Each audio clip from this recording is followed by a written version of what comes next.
Kevur. Mana shu uy bizaniki. Ona? Voy, keldingmi bolam? Kakras qaynanang yaxshi ko'rar ekan. Ovqat ustiga kelib qoldinglar. O'tirib turinglar. Qayerdan o'tsa? Shu desam bolam, bugun zo'r banket bo'lgan edi.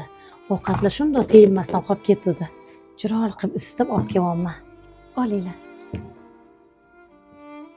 Ol, ovqatga qara. Ha, aytgancha. Senga aytmadimmi? Onam restoranda ishlaydi, ofitsiant bo'lib. Bekor orib olib kelibsiz-da, onajon. Shuncha yeydigan narsamiz bor edi uyda. Ovorasi bor ekanmi bolam? Sizlar olib o'tiringlar, hozir choy olib kelaman. Men o'tiribsan, ol-ya. Yo'q, men yemayman. Siz shunaqa uyda yashirmidingiz? Men saqizda bunaqa xayolga bormagandim.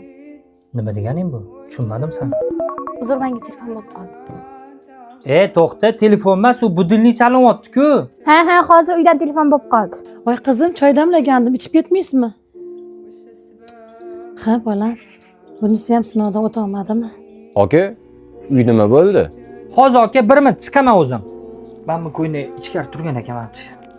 Nechi pul edi aka? 300 ming so'm aka. Mana 400 ming. Rahmat aka. Ketdingmi bolam?